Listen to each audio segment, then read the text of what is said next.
Welcome to Evolve Your Blueprint, where we explore the concept of evolving and discuss our journey as individuals from diverse cultural backgrounds. Our mission is to bring real conversations, relate through storytelling, and empower you to evolve with us. Let's evolve together. All right, everyone, welcome to Evolve Your Blueprint. We are so excited to have you here to evolve with all of us. We are your host. I am Kaylee Arellano. My name's Alejandro Sandoval. Brandon Shindo. Viridiana Rodriguez. And we're on, finally. Yes, we're here. We finally, right, guys? So we are going to start with our mission, right? Yes. What does everyone think of when you think about Evolve Your Blueprint? Yeah. I know that it was a really powerful title for us. Mm-hmm. You know, that we really, when we said it, you know, Evolve Your Blueprint, that's what we're going to do. We said that's it. But when you think about our mission for Evolve Your Blueprint, what's one word that you all think about? For me, it's inspire. My mission to be on the pod is to inspire people of color, people that see themselves in me through my story, as I am going to be sharing a lot of me in Evolve Your Blueprint and letting them know that it's possible to do whatever you set your mind to. And if I can do it, you guys can do it. And my hope is to inspire. I think that for me, it's this word of relatable that comes to mind. It's this notion that we are all human beings and that the more that we can relate to one another, it resonates on different levels. Yeah. And so for me, one of the goals for this podcast is to really have our listeners be able to feel like they're with us on this journey, but also to find similarities in their path journeys as well as where we have come from as well. Yeah. You know, it's great. I remember when we were kind of brainstorming, right? What are we going to call this podcast? What's our meaning? What's the point of us to do this whole thing? And one of what stood out for me was this thing of growth, evolve, right? Just growing into something, whether it be, you know, from our identity, just growing through our life, evolving, changing different seasons of our life. And I think it's important for us to share that part of our story, and hopefully our listeners can also join us in their journey of growth. The word for me is empower. I think that I am definitely motivated by all of the things that you all mentioned, whether it's feeling inspired, relatability, and the desire to grow. But when I think about Evolve Your Blueprint, my hope is that for all of us, but also for our listeners, that we're able to feel empowered. And when I think of the word empower, I think of action. You know, as you mentioned, Alejandro, this took us quite some time. It was an idea at first, and it's scary, right? And so it's like we're inspired by the idea. We're like, oh, we can relate to what we're wanting to do, and we want to grow. But it's, to me, empower is encourage others and ourselves to take action, because that's what counts. Exactly. I had this, I was reading this book the other day, and there's this quote that's really sticking out to me, and I was telling you, Brandon, about it, right? And it's, an intention is just an intention without action. And I wrote it on my whiteboard that I have right in front of my screen, because I thought, yes, I want to take action. So I hope you all feel inspired, empowered, relate, and we grow and evolve together. Absolutely. I mean, when we think about it, as Alejandro and Kaylee, you're just saying, like, it's been roughly a year since Vidi came to us. And so, you know, I'm thinking of this project, like, let's get it going. But in so many ways, in that 1 year time, how we've all have changed. And when we think about our identity, this notion of like, how has our own identity changed over the course of this 1 year? And I think it really drives home this question of like, how do we define identity? What is identity to us? Because for me, it is the blueprint. Hence, like the Evolve Your Blueprint. It's the blueprint of our lives in a lot of ways. So I guess I'm curious for you all of like, what does identity mean to you? Yeah. I mean, identity, it's an evolution for me. I feel like what I felt like I related to back in junior high school, right? I outgrow those parts of me, and being open to change, right? And change can be very hard. So identity for me, it's many parts of me, and getting out of like my comfort zone, getting out of this box. Also, I'm more than just a therapist. Here, all of us, we're all mental health clinicians, but we're more than that. And by being part of this podcast is this evolution that we're going to go through together in this new journey. I'm really excited that it's all of you, you know, that we get to do this together. Because for the listeners, you know, we all know each other, but we're not, I would say that we're all going to get to know each other together. You know, what you're going to see is a natural evolution of our friendship because our paths have crossed. But when I think of identity, it's a powerful thing, but I think identity can also be limiting. And so when you're talking about like the blueprint, right? It's identity is where we've come from, but also where we're at and where we're headed. Right? You know, absolutely. It's, I mean, it's great to, I mean, just like to echo your point, Brandon, from last year to where we are now and our growth in getting to this, to here, right? To this day of actually being in front of these mics and these cameras to do this podcast. It has been a lot of growth. There's been a lot of like, wait, at least for myself, right? Do I want to do a podcast? You know, I still remember Alejandro's face when we had dinner and we were like, hey, we have this idea. Alejandro, are you open to be part of this podcast altogether? He was just like, took a minute there. I'm like, you know what? Let me take a minute to kind of reflect and think about this before I just put out an answer. Because, you know, something that I want to practice more of as I'm growing. And, and pause. Exactly. Let me pause. Let me get back to you. But yeah, so it took some movement for myself, right? To be like, you know what? Let's do this. Why not? And I think part of that growth of like the identity piece, to your point, a year ago, I would have probably said, no, I'm good. You know, you guys enjoy it. You know, I'll listen, right? But that piece of our identity, right, of kind of pushing yourself to growth, and as we started kind of just brainstorming, talking really at our dinners, at our events, it's really neat to kind of see just in myself. Oh wow, this is a different part of me that I'm able to kind of nurture, water, and kind of grow, and just not knowing where it's going to go, but allowing it to have space in me. And I think that's the piece that drew me to saying yes to this podcast that we're doing. Knowing kind of that, hey, that's not really who I was, I guess, originally, or part of my identity, but it's part of that growth piece, right? And I think it is important for us to, you know, for myself, I'll speak, to know that, hey, this maybe wasn't something that I would have seen. Yeah, this is part of me, and now I'm able to kind of show a different part of myself here and allow this piece to kind of take me to wherever it goes. Yeah. I think we went through all of the emotions that come with change, all of us, right? And I think we were all driven by different things. And that's what I was noticing in all of us, right? Like some of us are driven by the logistics of it. Others are inspired by like the vision of it all. Yeah. But there was fear in it, right? Like we were scared. Like, what is this going to be? We don't know what we're doing. But I think also what can be very grounding is that as we evolve our blueprints, right, together, that doesn't mean that we let go of everything. There are definitely parts of our identity that I think we want to be rooted in.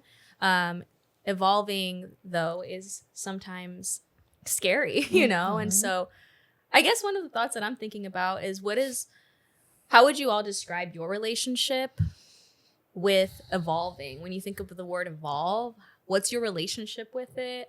And maybe for the listeners to think about that too, right? What is my relationship with evolving? I think that if I'm being fully transparent, I think that for years, evolving meant like survival. You adapt to your surroundings as a way to keep your head above water. And as I've gotten older and my feet are better on the ground, you get to this place where you start to realize that, I can evolve just to evolve, like just to add to, different aspects of life. It doesn't always need to come from just survival mode. And so like adaptation really sticking in my mind right now because of this place is, as we were talking about the podcast for over this past year, of like having to adapt, of working with other individuals, challenging ourselves in different manners. And it's not out of a place of survival, but rather just growth. So we can live, you know, a more fulfilling life in some ways. Yeah. No, that's a great way to frame it, Brandon, because, you know, coming to that identity piece and evolving, I look at, you know, my parents, right, who were immigrants to this country, and, you know, really only spoke Spanish. To evolve like that word, you know, I would imagine what they would say at least is like, what, you know, what are you what are you talking about? Just like go to work and, you know, make sure we're good, right? Kind of to that point, like survive. So to be fortunate enough to a place where we can now really look at this word and push ourselves, right, to different forms of evolve, of growth, of change. And that, I think, comes this big piece of fear, to your point, Katie, because that fear is really there, right? Oh, I'm not supposed to be more than what I am right now. That kind of like that learned message, right, that I'm sure many of us have, grew up with, etc. But it's that thing of, oh, this is kind of my box. This is what I grew up doing. This is kind of what I see around me, my family, my culture, if you will. And being able to push through the fear, pushing through what it would be like to expand that. That, I think, is a big piece of what comes to my mind when I think of evolve and change in your identity. It's interesting as you were talking, Alejandro, because when I was thinking about our parents being immigrants, right, and coming to the U.S., this American dream, that they want to evolve, right? I'm the youngest out of 4, and I'm the only one that was born in the U.S., and my siblings all were born in Guadalajara, Jalisco. And my parents wanted to evolve by coming over here, right, and have a better future. And me being the youngest and being the first to have an education, to have a bachelor's degree, to have a master's degree, right? This like breaking the cycle of wanting more, but then there's also like going back to that fear, you know? And this wanting more, this evolution, sometimes there's the guilt. There's the guilt that comes with it, right? And befriending all of those versus like fighting against them. Right. It's interesting. I mean, that's what I love about it being 4 of us, because we all, I think, you know, as we've gotten to know each other, there's parts of our stories that overlap, or we're like, are connected in this way. For me, I think a lot about my mom. And my mom, I think, has always encouraged change, as far as like, go out and do it, you know, tú puedes, like you can do it, right? And I think that in kind of seeing the courage that it's taken for our parents, I feel like my own limit is me, you know, and being able to see, like you said, right, we don't have to be in survival. Like, we get to do this, we get to evolve if we choose to, if we want to. And for me, it's encouraged. For some parts, I think, you know, for my professional part, right, I think it's encouraged. But I think on a personal level, change can be difficult, because as we evolve and we change and we grow, that changes the dynamics. But I think I've been very much so encouraged to evolve and change and take those leaps. But I think I sometimes stop myself because I'm too scared. Part of the evolving process, like, is our relationship with the fear that Vita, you were just talking about, which is so interesting when you think about it, or at least when I think about it. Never would I have thought of like, oh, as I evolve, my relationship with these emotions will also change. Growing up, it's just like, it is what it is. If you're happy, you're happy. If you're fearful, you're fearful. It is. That's it. You know, being able to be to identify that fear, and as we're talking about change, growth, evolve, and, you know, what we ended up choosing the name for our podcast here, it really is, I think, a big piece of how we get to that point, right?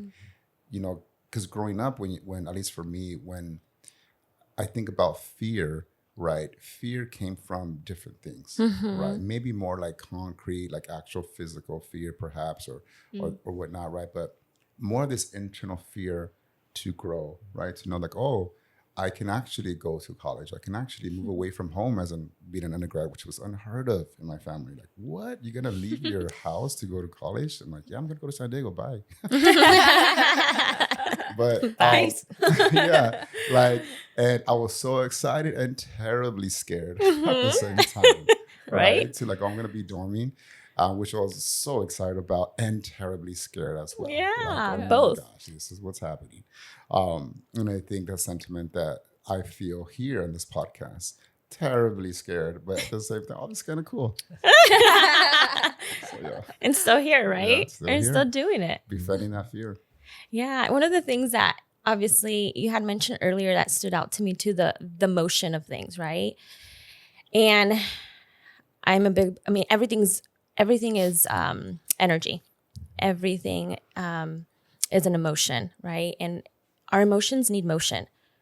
And that motion is the action that is needed that Kaylee also talked about, right? The action of things.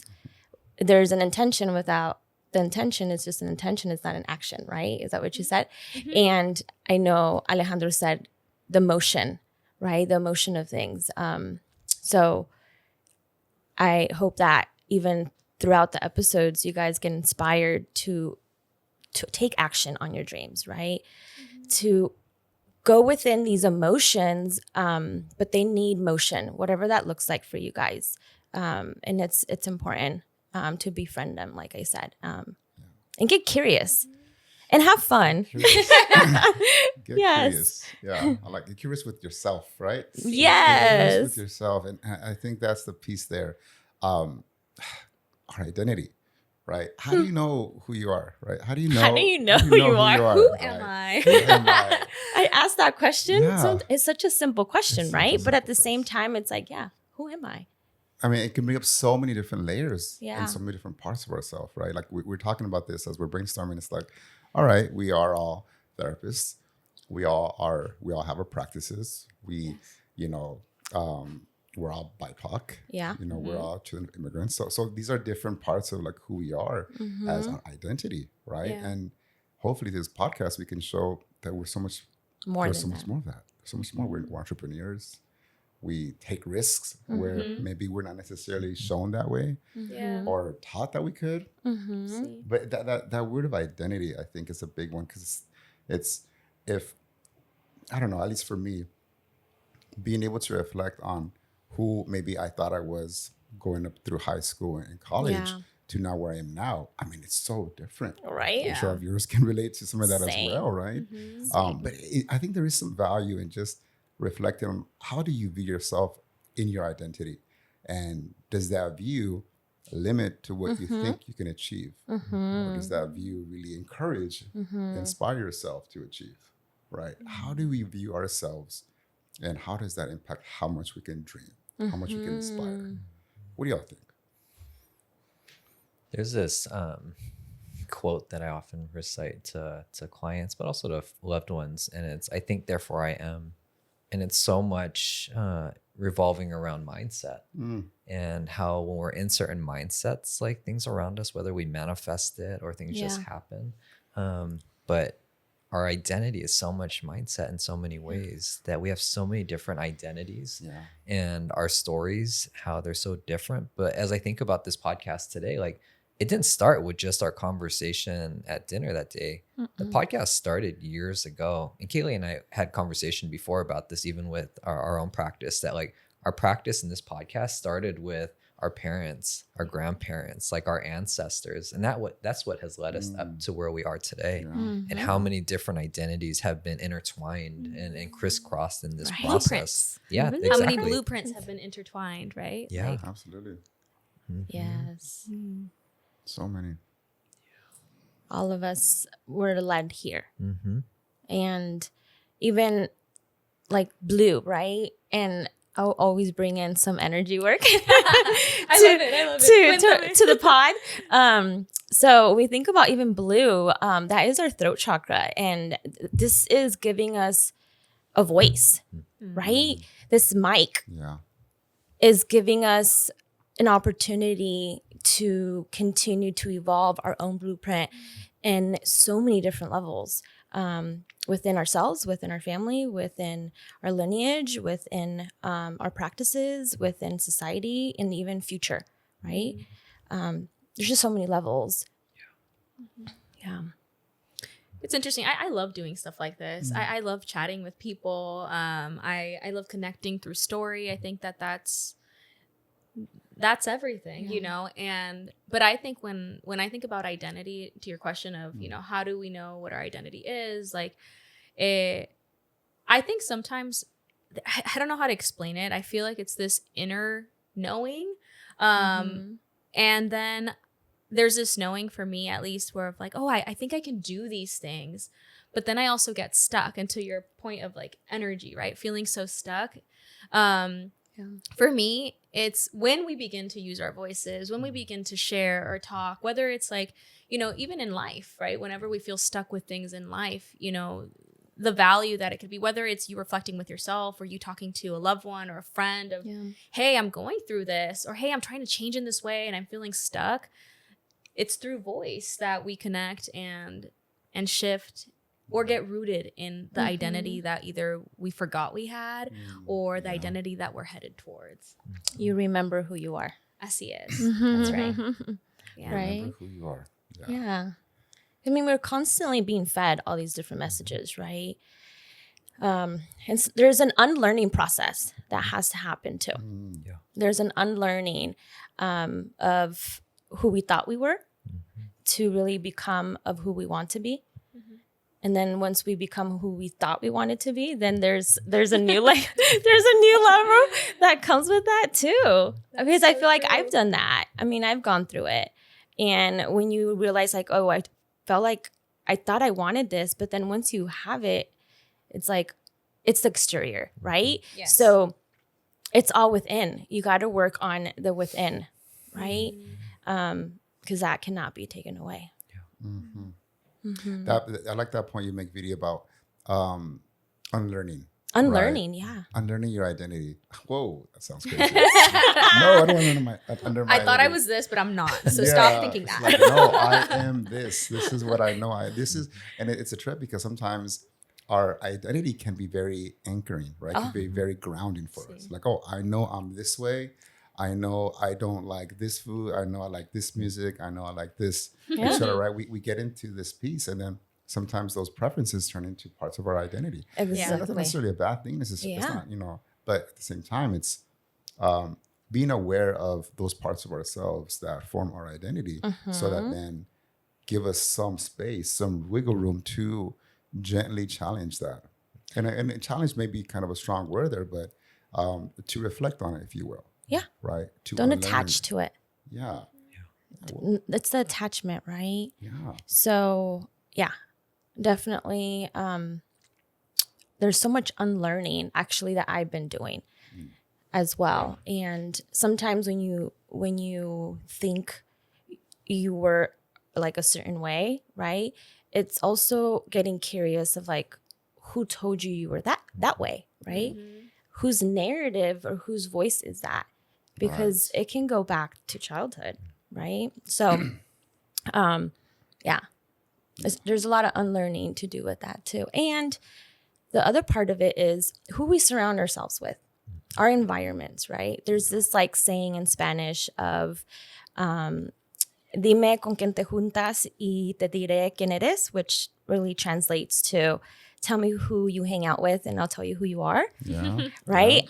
When I was in junior high, my mom would tell me that and I would get so mad because I'm like, no, I'm not like the gangsters I used to hang out with, right? Yes. I used to hang out with quote unquote bad gangster crowd, right? My mom would always say that either to myself or to like our family members. And then once I got to high school, things changed for me. I didn't feel like there was a certain identity or a certain box or a certain group that I really connected with or belong in high school. Like I would talk to this crowd, I would talk to this crowd. I was like a little bit of everybody, you know? And I never felt like I fit in this box, and I still don't. And I decide what that box is for me, you know? Like you guys have the decision. You choose. And sometimes that can be every day. You guys can choose and unlearn every day what you don't want your identity to be. That can be so scary too. Right? It's like, wait, this is how I am. What do you mean? Oh, yeah. But I mean, it's so much truth in that, right? Going back to that fear, or do we tolerate that fear of like doing something else, choosing this instead of that? Yeah. Curious, how do you all listeners do that? Do you tolerate that change? How do you manage that change, right? I think to your point of, mejor, I think to your point of, you are who you surround yourself with. Yeah. There's a saying, of course, right, of mejor sola que mal acompañada, right? Like rather be alone than with bad company. And I think that, how do you tolerate that change? I think, you started sharing, Brandon, you started sharing this, Alejandro, about going to college, right? And how exciting but also scary it was for you. And I think that for me, during my season of college, I think I took that saying, mejor sola que mal acompañada, better to be alone than to be in bad company, out of so much fear. I don't think I knew fully who I was at that point, because I think so much of my identity before leaving home was my family, who I am within my family, my friends, the things I enjoy. And then I get in the car and go to college, and it was, wait, so what am I without family? What am I without these particular people that have grounded me for so long? And so for me, it was 2 years of truly being more alone than around people. And I think that there's also, while yes, I could see the intention, right, of that saying, I also think that we thrive in community. We cannot do things alone. And so I think now it's about speaking on it, right? Like you're talking, like use your voice, sharing, hey, this is where I'm at. And so it is important, right, to choose who you surround yourself with, not because who they are means that's who you are, right? Like we all have agency to be who we want to be. We can hang out with people and they have different choices and we can enjoy different parts of them, right? But I don't think we have to do it alone. And I think that for me, when I think about this group, right? Alejandro, Brandon, Vidi, it was intentional, I think, choosing all of you to do this with. When I think of like community, or I use the word like ohana a lot of times, like in terms of family, that we could be a family unit like we are here today, but each be so different. I think each of us are so different. Our personalities, the way we present ourselves, interests, all of these different things. But yet there's this like one core piece that brings us all together. And I think when we think of this podcast, the differences are what I think make us so special and so great. And so we don't lose that individualistic piece. But we also have that sense of commonality and community and the shared vision that we have. Yes. Right. It's so I think so much of that is parallel to, I think, many individuals that grew up living in, by cultures, right? Of, oh yes, this is kind of how we are maybe when we're at school or when we're in the community. This is how we are when we're with our close family, right? Our grandparents, right? Just managing that. Kind of, we're part of a bigger culture, and we can still also find our identity within that, right? Just kind of holding both of those two together, right? Maybe sometimes this hand kind of leads, other times this hand kind of leads, and finding where is that sweet spot for each, who we are, balancing all of those things at the same exact time. How have you all navigated that? Because we are all, for BIPOC folk here, right? And so how have all you navigated it? Kind of the picking and choosing, or, do I bring all self in here, And how do you do that too? Because sometimes I think we learn it. We learn how to do it. And other times it can be intentional. But how do you all navigate that? I often check in with myself. I'm laughing because he's like, I have no idea. What are we asking here? Somebody else go first. Please, somebody else Let me gather my answer. thoughts. Alejandro just needs to pause and then he'll answer. And that's okay. Or voice note. That is actually needed. And I often pause and I check in with myself and like, where do I have capacity? You know, like, where's my capacity at today? Yeah. And sometimes it's boundaries, you know. For sure.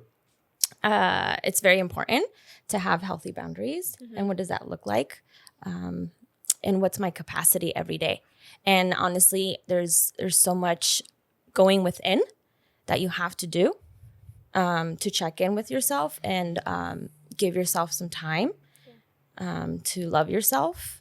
That if you make a mistake, not to judge yourself. And that you're doing life for the first time, you know? But for me, it's just often check-ins. And that is also a muscle brain that I am developing because I wasn't taught to do that. I was not taught to listen to myself. A lot of women that I serve in our communities, they're not really taught to listen to our bodies, to listen to our inner voice, to listen to ourselves. So even doing that now, it's been a practice. Yeah. I think one of the hardest questions I think that I see for myself or for even clients, or it's what do you need? You know, I think there can be a lot of frustration when we don't get taught this. Yeah. Like, what do you need? I don't know what I need. I need to be happy. I need to not be upset right now. I need to feel inspired, right? But it's I don't know what I need. And so I think there's so much work. And, you know, I think obviously there's overlaps and it's not so like cookie cutter, right? But there's different parts to us, right? There's like our physical needs, there's our emotional, psychological, spiritual, and soulful needs. And I think to your point, Vidi, I don't think that we get taught that all the time. And if I'm honest, sometimes I forget to ask myself these things. I know there's a knowing, right, in the work that we do and how important it is, but we can get stuck in that survival state that you know that we're talking about and feel stuck almost. And so for me, it's very interesting to be doing work and teaching others how to listen to their needs while simultaneously there being moments where, yes, I'm thriving in that. And other times it's like, I'm hoping you do it because I'm not doing it today, you know, but it's a evolving process of what do I need? And also maybe what you needed years ago isn't what you need now. And being okay with that evolving too. Yes. I think as you're talking, like there's this piece of we need community and people around us to remind us of these things, of like checking in on ourselves. Like, what do you need? Creating a space where we can be vulnerable in some ways. Because at least for me, like if I feel judged or when like the walls go up and at that point, like I'm not sharing my needs, I can repress them in myself. So I'm not even quite sure what I need in that moment. And I think that we're all products of our environment in some ways, if this is what was modeled from parents or community or whatnot. So it's really, when you're in a healthy community, so much healing starts to happen at the same time. But also this notion of I am then able to truly figure out where am I? Who am I going to be? Who do I want to become? Because we feel safe in that platform. Absolutely. You know, I mean, I'm just, you know, echoing a lot of what you are saying here, because there's a lot of checking in. There's a lot of not getting it right, forgetting to. 100%. Right? There's a lot of getting stuck in those maybe old patterns, right? It's you know, managing that kind of duality of the bicultural piece that we all share. It is a ever growing process, I will say, because there's these seasons of my life where I've managed that better than others, and then, you know, maybe when I haven't been the best at that, parts of myself have been kind of shut off. And it's interesting, like doing therapy, you know, we all been doing it for a while now, but we working with my clients, I think also helps remind me of like, oh yeah, I still got to work on that myself. Yes. That's right. They're mirrors. Yeah. Oh my gosh. I mean, that's why I love working with my clients, because there is a lot of, whenever I feel some of that countertransference, that's kind of the bing, right? Like, oh yeah, there's this part of myself that maybe either have neglected, not revisited, or just kind of, avoided perhaps. So then it brings up it forces you to do the check-in then, right? Because then you're not gonna be an effective therapist, but but it really does. It kind of brings that up. So navigating, I think, kind of just that process, right, of being a therapist, having that to help also bring up those stuff we got to work on inside, and then navigating, right, the boundaries. What is it that I want? Growing up, I think similar is I've never really been asked that growing up. What do you need? What do you want? Aside from like basic needs, of course, right? But like other than that, like emotional growth and stuff is not something that I think unfortunately, a lot of, immigrant families face and just have to kind of deal with it, like ready or not, it's there. So it's not till later in life, hopefully, we're challenged to take that journey of growth and looking at ourselves and what is a healthy boundary for myself. What is a boundary, right? Even that. Yeah. I mean, just the word boundary. I didn't know what that really was until a couple years ago. It can sound so aggressive. Yeah. Especially for, I'm sure a lot of our cultures, it can sound aggressive, right? You're being rude. Yeah, it can have that just innate kind of like, whoa, would you be saying like no to me? Like, and that can have a different tone. Right? I think You're going to say no to me? Yeah, it's like, what? And I'm not saying no to you. I'm just saying that this is not going to work for me. So no. Yeah, so take it how you will. No, but it's that thing, right? Like, I think a lot of the words that, going back to managing that cultural part, boundaries can be such an American westernized kind of thing. 100%. And so when you try putting now boundaries and like, my Mexican parents, they're gonna be like, what are you talking about right now? It's not how I raise you. Right. So it's learning how to like, transmit essentially that same message to like honor ourselves and to honor parts of ourselves that are evolving and growing, while at the same time holding that piece of like, hey, this isn't necessarily a concept that maybe is what that my parents grew up with, right? And they're unlearning or whatever. Right? It's not there, or it's not like my journey here, because it's from a different society, a different background, different culture, balancing multiple things, right? It's just having that context, and I would say that compassion for both parties. Oh my God, Alejandro, you reminded me when I put a huge boundary, and we're first, right? We're first generation gens, and setting a boundary of me in regards to deciding to leave home and being the first one, not having kids, not being married, and I was 29 back then, and telling my mom that I needed to leave the home, that I needed that boundary. And she's like, what do you mean? Like, you don't want to live with us? I'm like, not anymore. So I was like, no, I need peace. Like, I need my own space. And she's like, what do you mean? Like, for her, that was not something that she was able to get, right? Which made me, like, at the same time, very sad for her. But at the same time, I knew that was my story that I needed to take on and honor it for myself, right? And decide to leave. And her expressing to me that she didn't have the opportunity. So like, since she didn't have the opportunity, that I shouldn't either. And I had to put a boundary and say, that was your story, but I can unlearn that and decide a different story for us, essentially. You know what I mean? But understanding that she wasn't at that capacity, and still doing it. Even though it was scary, but I knew that I needed to do it, right? And I did it. And now it's been years since then, them seeing me at a very happier state, the peace that I'm in, and all these other avenues, and owning my own business. And I'm sure they're very proud, you know? Yeah. Absolutely they are. My parents often tell me that they're learning with me. And nice. and my mom sometimes tells me, like, I don't like all the things that you come in with, right? Like, she's like, I don't love all of this. What do you mean, boundaries?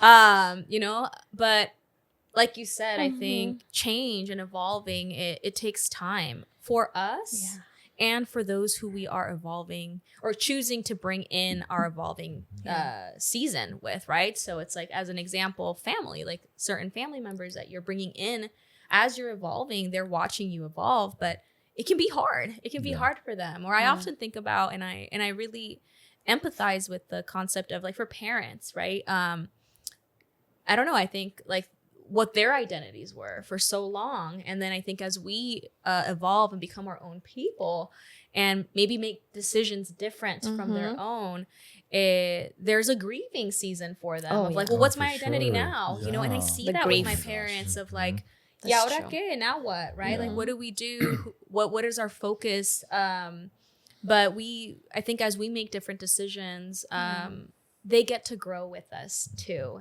But it can be very scary to make a decision that's different. It could be also Monday. It can be messy. Messy. Yes, it can be messy. It's a roller coaster.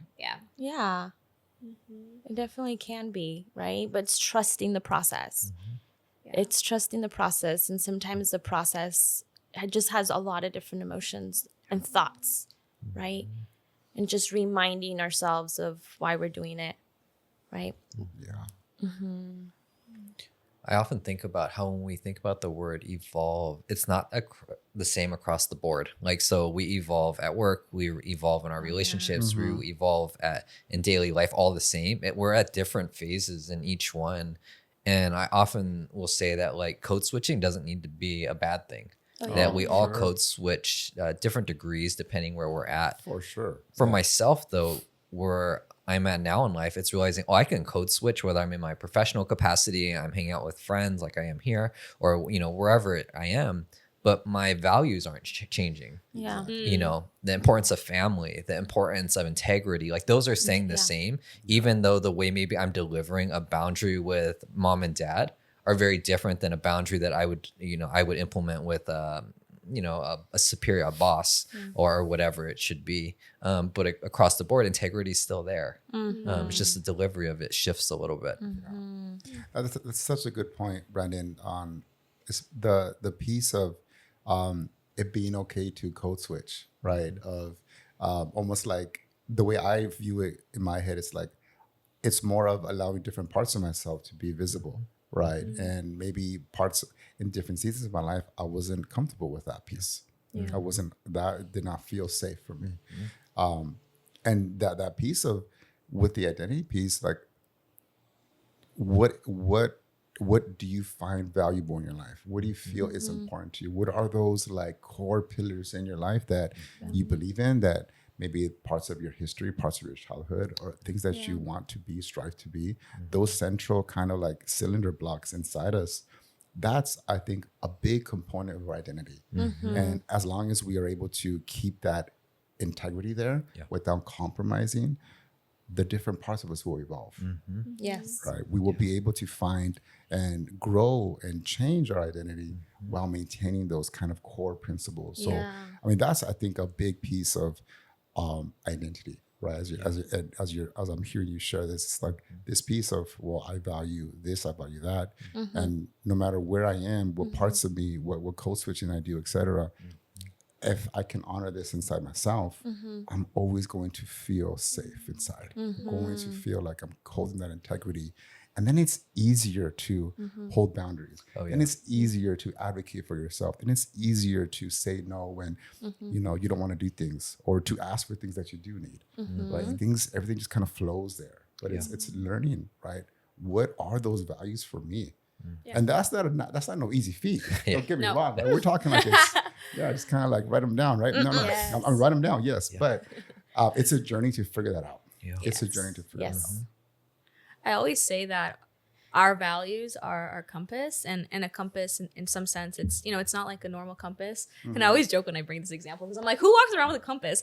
But I like it because I'm a visual person. And so I think about how, our values are what center that compass, right? And so what might be right for me may not be right for you or you. Or we would resonate in the same way. Like this is a value and this is what's guiding me this way. But to your point, I think it does take some intention to think about it. Some values, right, are very innate because maybe it's the messaging that we've received. Like what's my value? What do I value? Family, unity, integrity. Like maybe these are values that we have been told and taught and have really embraced, but there may also be evolving values throughout our lifetime. And so I do think that there is an importance of looking at, well, is that valued? Is it still the same? Because I don't know. I kind of think that when we stop thinking about it, or, we don't have to think about this every day. I do think there's such a thing as reflecting too much. Just live your life, Yeah. Too much in the head. Yeah. Andale, yes. So, but I do think that whenever, at least for me, when I find that I'm stuck, I'm a visual person. And so sometimes I have to start not just being here in my head, but beginning to see things visually, write things down, type things out, because that's what works for me. It centers me and guides me. Yeah, that's such a great point. Yeah, it's like I remember I was years ago. It kind of stayed with me. I think it might have been a training I did, or I don't know, I can't remember where it came from. Yeah. But that piece of whenever I feel in my life when things are not necessarily like going bad or whatever, right? Like things are organized, etc. Things are going okay, but I'm not feeling content. I'm having a streak of bad days or what's going on. That has been a kind of almost like a marker and an alarm bell for me to look at. Am I compromising anything inside? Like, are my boundaries, am I not, being present enough with my boundaries? Am I compromising parts of the values that You're authentic? Is that being challenged? And maybe, we get into the autopilot a lot with work and everything, right? And in our daily life, that it's easy, I think, to have those boundary crossings internally and not knowing until then your body tells you, right? Or your mood tells you, like, why am I in a crappy Fatigued. mood? Like it's been like multiple. It's not like me. That's usually been a good sign for me, at least, to be like, okay, what am I doing that I'm not really okay with? That's the check-in. Yeah. That's the check-in. Yeah, that's helped tremendously for me. Yeah. Totally. Wow. Yeah. I feel like I'm getting to know you guys. Seriously. In a different way, but it's nice. Also, I think that these type of meaningful conversations, I think we don't necessarily have them all the time with all people, right?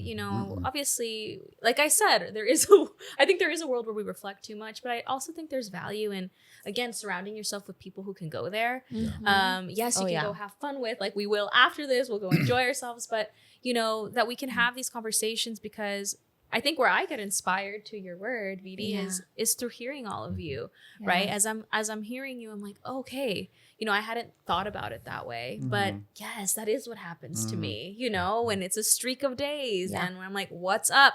Yeah. Everything on the exterior looks fine. So what is it? Where am I compromising? That's a really great way of putting it. So Check in. My body really tells me. For me, that's been a huge indicator. When I'm not happy, when something's got to change, my body starts to feel it. And I started to listen to it. And once I started to listen to it, then I started to know myself better and know my values and my needs. So my body will start to talk to me, and I got to listen. And it's like the pain in the back. Oh, yeah. The shoulders are tight, Oh. right? Those little things. yeah. So That's so interesting you bring that up, because in a lot of households, right, we're taught growing up that like, oh, if your body doesn't hurt at the end of the day, or you're not extremely fatigued, then like you're not working hard. Yeah, you're not working hard enough. Yeah. And so that becomes a part of like our identity of like, only if I'm extremely fatigued, only if I can't, if my muscles are sore, then I'm lazy. If I'm not feeling those things. I feel that all the time, not because I was taught that, but because, for example, my dad's a roofer, and so he works with his body, and he's out in the sun all day long, and so sometimes I find that when I'm tired or when I want to set a boundary for myself to take care of myself, like I think about him, and it's like I know that I have an inner knowing that he just wants me to be happy, and that he would be thrilled that I have an opportunity to work inside and not be outside. That it's not like, oh, Mija, you need to be working just as much as I do, But I think when I think about those things, it hurts, and I'm like, man, like maybe I can push myself more, but it's like finding that balance can be hard. Yeah. Yeah. That's a great point. It's finding the balance, and while we're kind of holding these messages, maybe intrinsically or explicitly, right? Of you need to work until your body hurts, or till you feel tired, or to feel exhausted, or till you feel etc. Right? I think that's a shared experience. I imagine in the being children of immigrants. Yeah, it's a very kind of unifying theme, and it's probably just kind of goes to the wayside, right? But being able to ask ourselves in the present, like, is that part of my identity? Is that a message I'm carrying for my identity right now? Right. And if it is, hey, it is. And then of course, are you okay with that? Yeah. Are you okay with holding that message? If you are, then you are. And if you're not, then let's question it. Right? Get curious, right? And unlearning that. Yeah. And there's a process to that too, the emotions that come with that too. It can be messy. Yeah. Learning to live in the mess. Yes. All right. It's a process, but I do feel like no matter what journey you're on, it's going to be worth it. It's always worth it. Yeah. I also think the fun part of evolving is, I don't know, sometimes it can be fun, but I think the fun part of evolving is at times looking back, like how many times have there been things that we do and we're like, oh shit, like I didn't think I was gonna be able to do this, and then we do it, and that's so exciting. And so sometimes it's being able to look at, what is it that I want to be bold enough to evolve and change? And how can this be exciting, right? Like, yes, it can be messy, but it can also be super, super exciting, because change isn't always something bad. It can feel bad internally, right? When it's like, our body's like, what's going on, right? But I think it's just, we have to be able to kind of ground ourselves and say, no, there is change, and we don't know this. And so that's why you're panicked, but this is for the better, this is for an opportunity, or this is for connection, or for community. No sé, I think, no sé means I don't know. It's, how do we also begin to evolve our relationship with the word evolve? How can we begin to see change as something good? And I think for me, that's something that I'm continuing to work through. And it's something that I want to evolve. My relationship with evolving, because it can be hard. Yeah, it can. That reminds me of a story when you said looking back and then now. So I'll share the story with you all.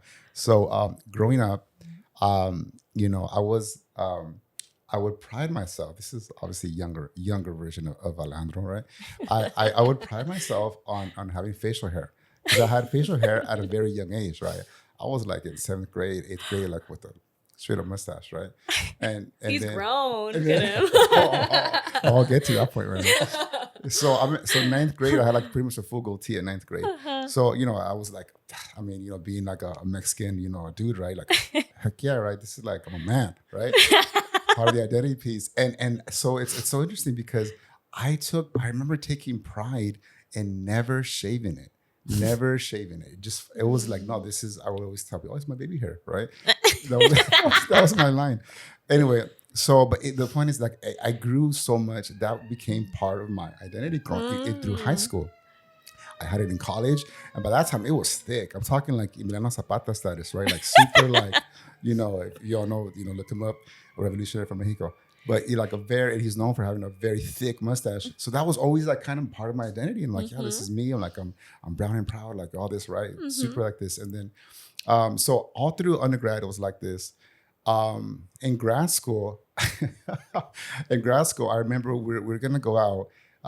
And I was, but at that time I would trim it, then it wouldn't be so out of control like it was back then. So I was trimming it, and for all the fellas out there that have facial hair, the trimmer had a clip on it, and when the clip flicked off, so half of the mustache straight out just got cut. No. So I had a thick mustache here and like nothing on this. So I'm like, no, and this is like Saturday, like we're about to go out, right?